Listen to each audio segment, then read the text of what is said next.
Hello student, welcome back to the Pharma E-class. I am Himani Singh, working as assistant professor in Smriti College of Pharmaceutical Education Indore. In the previous video, you already known about adsorption. So today I am discuss about adsorption isotherm. So as you know that what is the meaning of adsorption? So how do we study and measure it? So basically adsorption process is studied by making a graph, and so that is known as adsorption isotherm. Isotherm means the temperature is constant when we are plotting the graph between the two variables. So adsorption basically is the amount of the adsorbent which is accumulate on the surface of adsorbent. So here in the adsorption isotherm, amount of gas adsorbed per unit area or unit mass of the solid is measured at a different pressure at the gas at a constant temperature. So by the meaning of this sentences, like अगर आपके पास if you have a solid mass and this is the adsorbent, this is the adsorbent where the adsorbent has to be attached, जहां पे आपका gas का molecule, ये एक solid molecule है जिसको हम एडसॉर्बेंट बोलते हैं, ठीक है, सॉलिड सब्सटेंसेस है, और यहाँ पे हमारा जो गैस का मॉलिक्यूल है वो क्या करेगा, एडसॉर्ब होगा. So the amount of gas adsorb, कितना अमाउंट गैस का एडसॉर्ब होगा पर यूनिट एरिया और per unit mass of the solid, इस सॉलिड के per unit mass is measured, और हम उस पे प्रेशर इंक्रीज करके या डिफरेंट प्रेशर पे, at high pressure, low pressure, intermediate pressure पे हम डिटरमाइन करेंगे कि, और टेम्परेचर आपका कांस्टेंट रहेगा. तो हम देखेंगे यहाँ पे कि कितना एक्सटेंट ऑफ द गैस जो मॉलिक्यूल है वो एडसॉर्ब हो रहे हैं, कितना मतलब एक्सटेंट, कितना मास जो है वो गैस का यहाँ पे एडसॉर्ब हो रहा है. तो यहाँ पे आपको समझ में आया. इन एडसॉर्प्शन आइसोथर्म हम क्या देखेंगे, जो हमारा सॉलिड है उस पे हमारे जो सरफेस पे जो गैस के मॉलिक्यूल हैं वो कितने अटैच होंगे. So it is defined as a curve. It is a curve that is having a variation of gases adsorbed at the solid surfaces at a different pressure. So यहाँ पे आप एक graph के through थोड़ा बहुत समझ सकते हैं. एक्स अमाउंट या कुछ भी अमाउंट ऑफ गैस यहाँ पे प्रेजेंट है एट अ डिफरेंट प्रेशर पे. तो जैसे जैसे हमारा प्रेशर इंक्रीज होगा, और टेम्परेचर क्या है आपका, टेम्परेचर इज कांस्टेंट. सो यहाँ पे आपको ग्राफ जो है वो मिलेगा. जैसे जैसे आप प्रेशर इंक्रीज करेंगे, the amount of gas onto the solid surface is also increases. जो गैस है प्रेशर बढ़ाने पे, प्रेशर इंक्रीज करने पे जो amount of gas onto the solid surface is also increases. यहाँ पे इंक्रीज हो रहा है, बट एट वन टाइम यहाँ पे एक पॉइंट आएगा, सर्टेन पॉइंट, ये क्या होगा, straight line, have a straight line, straight जाएगा. व्हाई? Because of saturation. अगर हम प्रेशर इंक्रीज भी करेंगे यहाँ पे दिस टाइम, अगर हम प्रेशर इंक्रीज भी करेंगे तब भी हमारा जो है ये गैस का जो एडसॉर्प्शन है एट द सॉलिड सरफेस वो इंक्रीज नहीं होगा, वो वहां पे क्या सैचुरेट हो गया. Why saturate? क्योंकि जितनी अपनी साइड्स थी सॉलिड की, they are filled with gas molecule. ये गैस के मॉलिक्यूल ने जो सरफेस है सॉलिड सरफेस की साइड्स को ऑक्यूपाई कर लिया है. सो यहाँ पे ये पॉइंट पे क्या होगा, अगर आप प्रेशर इंक्रीज भी करेंगे दैट टाइम आपका सॉलिड पे गैस का एडसॉर्प्शन नहीं होगा. ठीक है. तो basically different scientists have proposed various study about this. So we have discussed some scientists who propose these studies. Now let's see what is the Freundlich isotherm. Freundlich is a German scientist who proposed a isotherm upon the adsorption in 1909. So it is the empirical relation between the adsorption of amount of the gas adsorbed at the solid surface and pressure. So Freundlich said amount of the gas adsorbed by a unit mass of a solid adsorbent and pressure at a constant temperature. जो हमारा gas का amount है adsorption का, कि gas का amount कितना adsorb होगा on to the solid surface, वो डिपेंड करता है प्रेशर्स पे, ठीक है, प्रेशर पे कि कितना प्रेशर वो डिफरेंट प्रेशर पे वो कैसे एक्ट करेगा. तो sir formula for the Freundlich isotherm is x upon m is equal to k dot P dot n. So here x is the mass of gas or amount of gas which is adsorbed, m is the unit mass of the solid or adsorbent, and k is the constant, and P is the pressure, and 1 upon n is the integer. So n is the value which is depend upon the nature of adsorbent and adsorbent. If you see the graph between the pressure and x upon m is the basically you can also call it the amount of gas adsorbed. X upon m is the amount of gas adsorbed, and P is the pressure. So यहाँ हम देखते हैं कि जैसे जैसे हम pressure increase करेंगे, the amount of gas adsorbed at solid surface is also increase. तो वो इंक्रीज होगा, तो n की वैल्यू आपकी क्या रहेगी, यहाँ पे n की वैल्यू 1 लिख सकते हैं. एट लो प्रेशर पे n की वैल्यू इज इक्वल टू 1, ठीक है, जैसे आपका यहाँ पे प्रेशर लो रहेगा, ठीक. तो यहाँ पे x upon m is directly proportional to the P.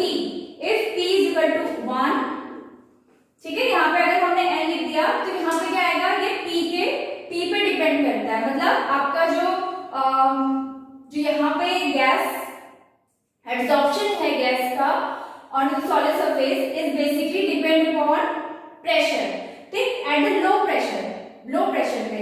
But when we increase the temperature, अगर हम टेम्परेचर को इंक्रीज करते हैं तो हम क्या देखते हैं कि यहाँ पे हमको एक स्ट्रेट लाइन मिल रही है. फ्रेंडलिक ने बताया कि जैसे ही हम प्रेशर इंक्रीज करोगे, the amount of the gas, जो गैस के मॉलिक्यूल्स का जो अमाउंट है वो सॉलिड के सरफेस पे अटैच हो जाएगा. कांस्टेंट टेम्परेचर जो है वो कांस्टेंट रहेगा.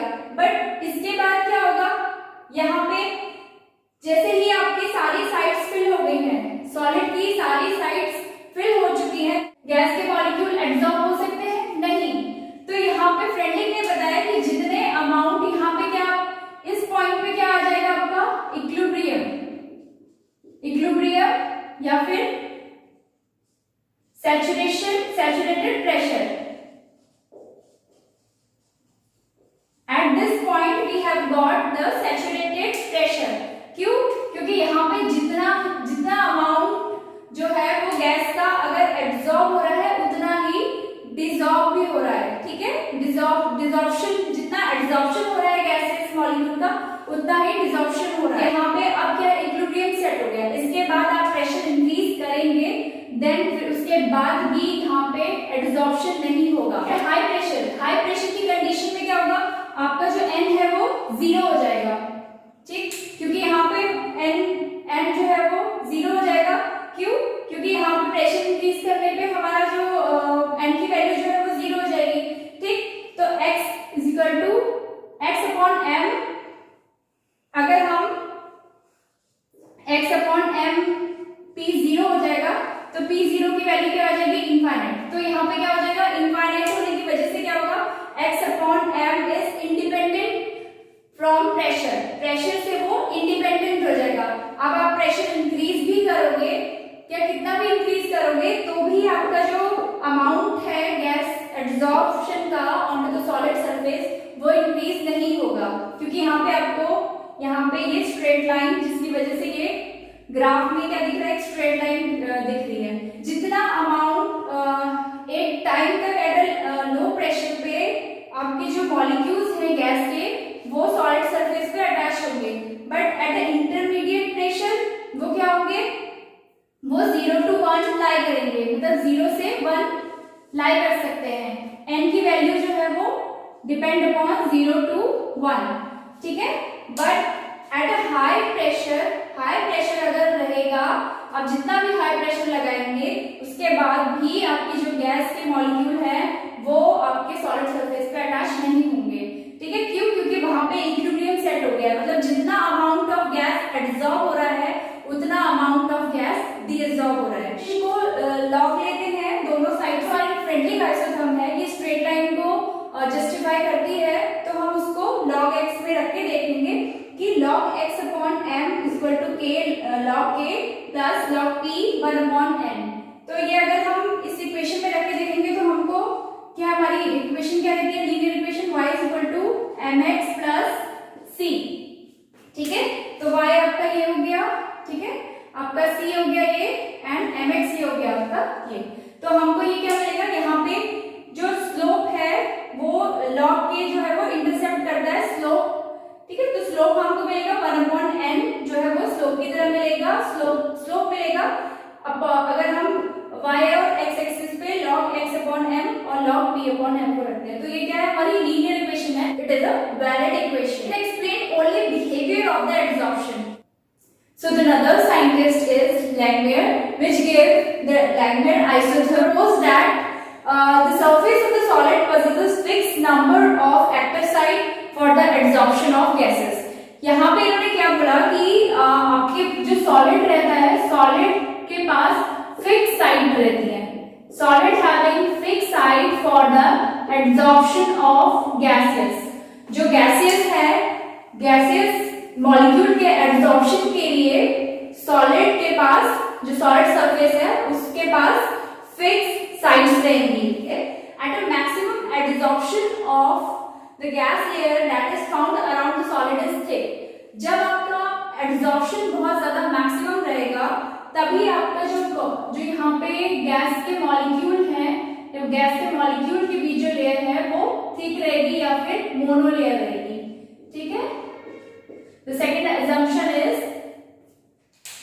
the gas layer that is found around the solid is thick, and the third one is the rate of condensation। Condensation की क्या है, कंडेंसेशन की तो है कि आपका किसी भी सॉलिड सरफेस पे गैस का एडसॉर्ब होना, that is known as condensation. क्यों? क्योंकि यहाँ पे मैंने जैसे बताया था कि गैस क्या है, जितनी ज्यादा लिक्विफाई होगी, मतलब गैस के मॉलिक्यूल जितने ज्यादा लिक्विफाई होंगे उतने ही ज्यादा वो सरफेस पे अटैच होंगे। तो the rate of condensation is proportional to the number of unoccupied sites. अगर यहाँ पे कुछ साइट्स जो है वो अनऑक्यूपाइड है, मतलब भरी नहीं है, तो जो रेट है कंडेंसेशन का वो किस पे डिपेंड करेगा, आपकी अनऑक्यूपाइड साइट्स पे डिपेंड करेगा, ठीक है। And the rate of evaporation, evaporation तो जो आपकी ऑक्यूपाइड साइट्स है उस पे प्रोपोर्शनल होगा कि इवेपोरेशन अगर जैसे यहाँ पे साइट्स है ही नहीं अवेलेबल तो क्या हो जाएगा, ये इवेपोरेट हो जाएगा।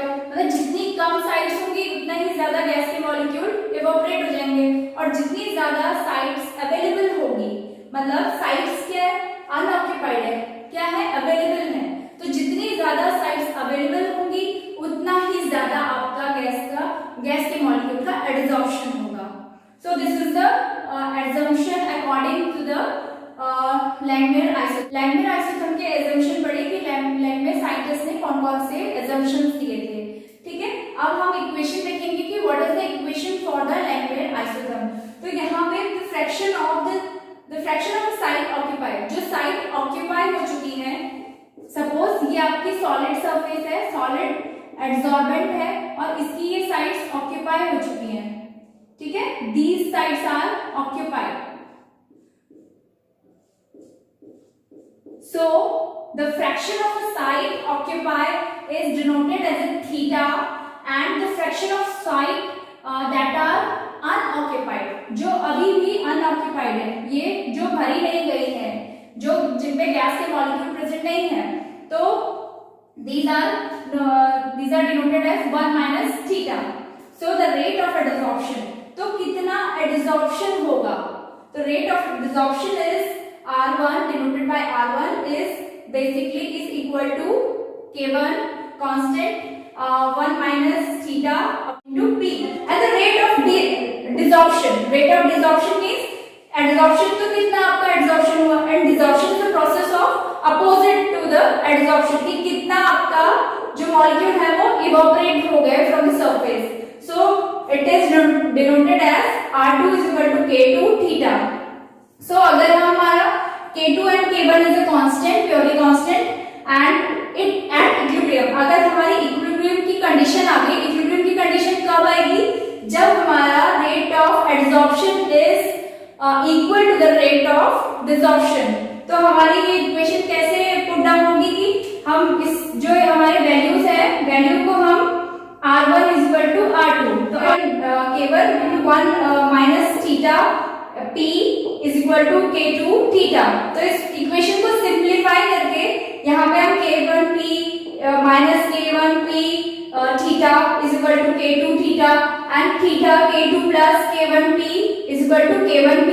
तो यहाँ पे हमको एक थीटा की वैल्यू मिल जाएगी कि K1P upon K2 plus K1P. तो अगर हम K2 upon K1 को, ये K2 upon K1 को अगर हम B assume कर लें and थीटा को हम Y upon Ym, and Y upon Ym is equal to X upon Xm, X upon M.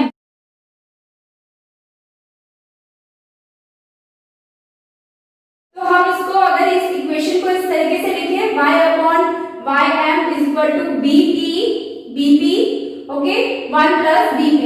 तो हमको एक इक्वेशन मिली जिस इक्वेशन को हम बोलेंगे Langmuir equation, that is y is equal to ym plus into bp upon 1 bp. ठीक है, monolayer form हो रही है. ठीक है, in the Langmuir equation we have seen that the monolayer is formed.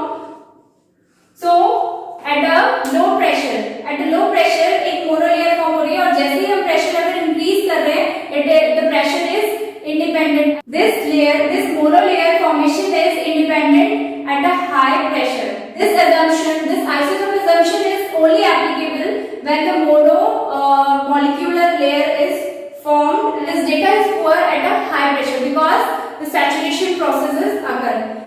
Now you have seen that the Freundlich and Langmuir isotherm give their assumption that the monolayer is formed when the gaseous molecule are adsorbed at the solid surface at a different pressure. So we see some multi-molecular layer formation onto the solid surface.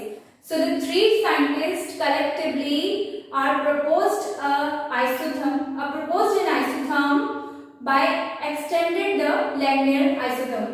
So the name was these scientists are Brunner, Emmett and Taylor.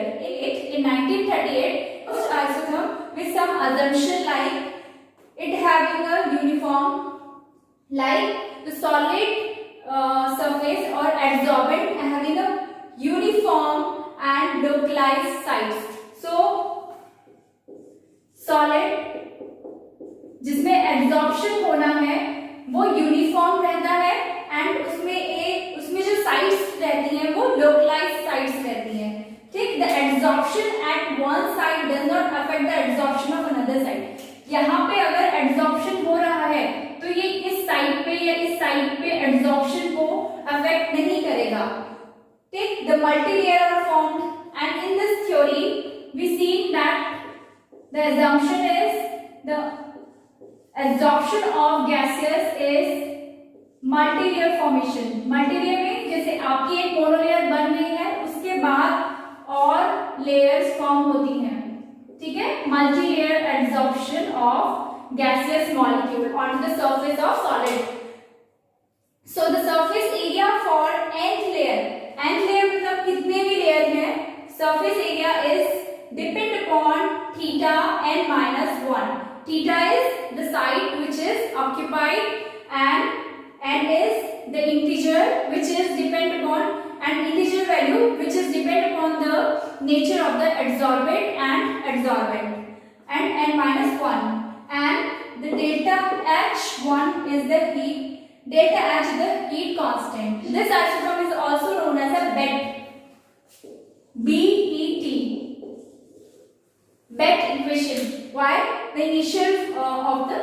the initial of the scientist. So the formula for this equation is P upon Y, P naught minus P is equal to 1 upon Y and B plus BP minus B minus P upon Y and B into P upon P naught. So this is a wet equation which is found after the substituting the value onto the Langmuir equation. So P is the pressure of the adsorbent, P is the pressure of adsorbent, Y is the mass of the vapor, and the P naught is the vapor pressure at the saturation. At the saturation point, what is the vapor pressure? That is denoted by P naught, and Ym is the amount of a vapor adsorbed per unit mass of adsorbent. मतलब ये Ym क्या है? Amount of vapour adsorb, कि कितनी आपकी vapour या कितनी आपकी गैस जो है वो यूनिट मास ऑफ जो आपका unit mass of solid surface है उस पे एड्सॉर्ब हुआ है एक आफ्टर द मोनोलेयर फॉर्मेशन, कि मोनोलेयर के फॉर्मेशन के बाद फिर कितनी जो आपके अमाउंट ऑफ गैस या फिर वेपर जो है वो कितना एड्सॉर्ब हुआ है. P is a constant which is depend upon heat. These are some adsorption isotherm. So in next class we study about adsorption isotherms type. Thank you.